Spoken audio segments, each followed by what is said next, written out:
What's going on, guys, and welcome back. In this video I want to show you guys how to remove the stereo of a W203.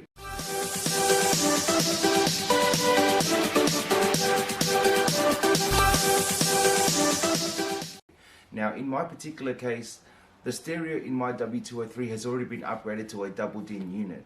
So I'm going to show you guys how to remove that, but in doing so you're going to get an idea of how to remove the factory unit also. Removing everything around the stereo itself will show you guys exactly how to get to the factory stereo and remove it if you want to upgrade the stereo or replace it with something else. All that coming right up. So what we're going to do is remove the air vent, remove the wooden grain trim so that we can remove all of this here. Now the trim is connected to the climate control and also the buttons up here with the hazard lights, so that's going to come out in one piece. I think the biggest headache about removing all of this is basically the air vent.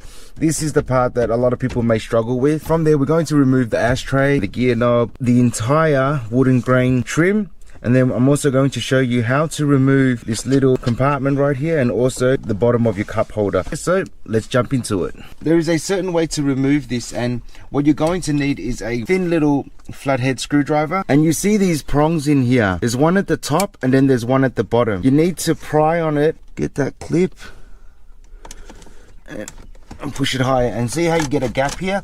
You need that gap so that you can remove the two T20 Torx screws. Okay, there you go. Now we can remove the two T20 Torx screws that are in here. That's it there, as you can see in the bottom corner, and there is another one right there.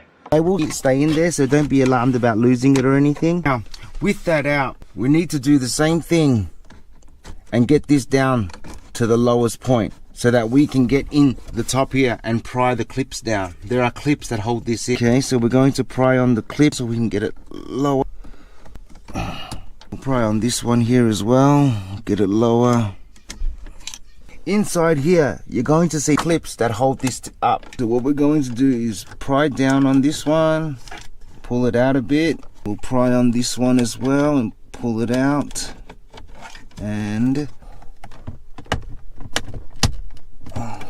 that out. Pry on that and pull. Okay. There we go.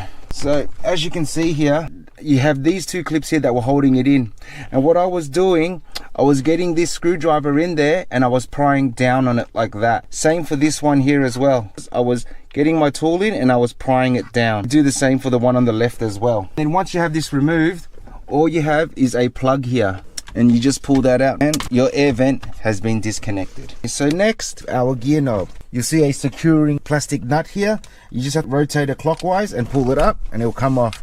Automatic or manual, it comes off the exact same way. And you just rotate it clockwise and it will come out. Next, we're going to remove this wooden grain trim.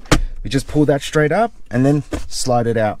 In order to remove our ashtray, you pry on this clip here forwards and then you lift up. Do the same to the other side. You pry on this here, you lift it up and that comes out. Pull it out. There is going to be a connector at the back right here. Make sure you just pull it out. There is a little lip which then clips into this. Just look out for that, because that's exactly how it sits in, like so. But you don't have to pry it or anything. You can wiggle it and it comes out. For this, what you need to do is reach underneath here, and underneath here you're going to find a little silver tab. These are the clips here, okay? There's one there, right here. So what you need to do here is just pull it straight down and it will unclip. There's another one on this side right here, as you can see right there. So we'll undo that one as well. All I'm going to do is grip on it like this, and I'm just going to pull it straight down, and that unclips, as you can see. Now we can pull out the entire middle piece, but don't just pull it out. We have a couple of plugs to disconnect here. So you need to unplug that, and also you need to unplug two more plugs here. This plug here you can just pull straight out. For this big plug here, how you remove it is by pressing on this lever, okay, at the top here, and then you pull that down, and as you're pulling that down you lift the plug up and it will come out. So you press on the tab at the top here and you pull it towards there, and then you lift it up as you're doing it at the same time, and that's how that comes out. Once you unplug it, as you can see here, the whole thing comes out. Now, I also wanted to show you how to remove this entire thing here. It gets really dirty in here. In order to remove this, this is really simple. You just get a flathead in there and you can pry this straight out like so. Look at that. Okay, and then that just comes out like that. You just pry it from here and then make sure you lift it out like this, because this part here sits inside this gap here. Take out your cigarette lighter, and then you see these two tabs here. You need to remove this first. So you lift it straight out and give it a little twist and it comes out. You can take out your rubber mat for your cup holder now. You can remove your back piece and also your cigarette lighter compartment. And in order to unplug it, it doesn't plug in that way, it plugs in this way. So you just grab it, hold it and unplug it. And that's how you remove this entire area. And the last thing I wanted to show you is how to remove your roller blind. Obviously, once you get to this part here, your roller blind just slides back and forth. So all you have to do is follow it along its a rail, and then you'll be able to remove it now, because your cigarette lighter no longer sits there, covering the spot that would allow you to take out your roller blind. Removing all of this is very beneficial in the sense where if you really want to get all that gunk out that falls in between the gaps from like soft drinks being spilled, etc. If you want to give your car a proper clean, because if you don't, this will just continue to build up and eventually it's going to become really thick, and the longer you leave it, the harder it is to clean. Okay, and that's for my double DIN unit. There are 4 Phillips screwdrivers that hold it in. I'll pull this out here. And I want to show you guys how easy it is to connect something like this.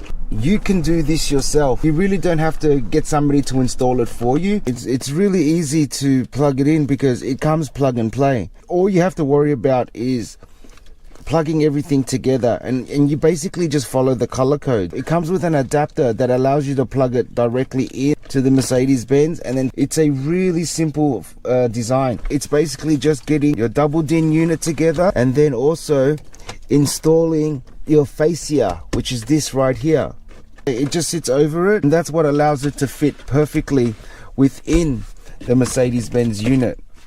Because as you can see here, it's designed for a compartment and a single DIN CD player. And then all you do is you buy an adapter and you plug and play. It pretty much comes plug and play, and after that it's all about routing your cables, and there is so many places to route your cable. In order to get my cables to my glove box right here, it was different for me. I had to cut a hole so that it could just simply go from straight here through here, and it came straight out like that. It was really easy because I made a hole for it to come through. I went in here and just along the wall on this side, cut a hole there so that the cables could come out of. And that's how I ran my USB and also my auxiliary. I'm going to walk you guys basically how you would connect this double DIN head unit. The amazing thing about connecting to European cars now, they have adapters for basically every car.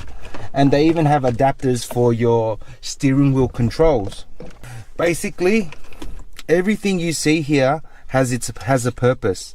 At the back here, it's all labeled, all right? We've got the rear camera in, we've got the antenna, normal antenna, we've got the digital antenna, we've got the microphone, auxiliary, and then we have our power plug. In order for me to wire this all up, all I had to do was buy an adapter like this. This adapter plugged directly into here, and it gave me cables so that I could connect them all up here. All I did was I connected the main ones that I needed, which was remote, power, ACC, and that's basically it. And then I had to connect my rear camera. Basically what I did here was I extended the red wire and then I plugged it into my trigger wire, and that's the only way you can get it to work on a Pioneer unit. If you plug in your rear camera, it won't just switch to it automatically. You have to connect a 12-volt switch power source, which is basically your positive cable for your reverse light,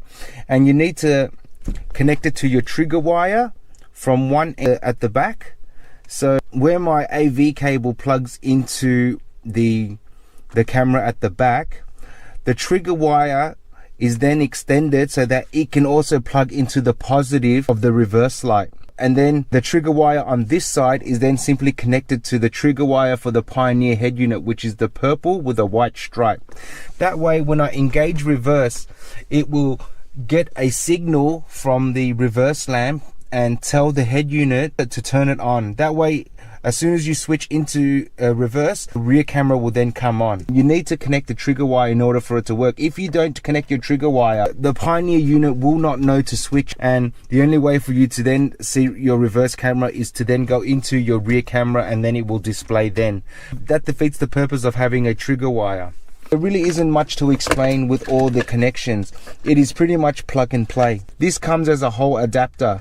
Okay, so it plugs into here, and then you have to connect your main wires here, which is your remote, your ACC, your power, battery, and then it plugs into this adapter here, and then this adapter will then plug into your factory harness, and then it will add on this canvas controller here so that your steering wheel controls will also work.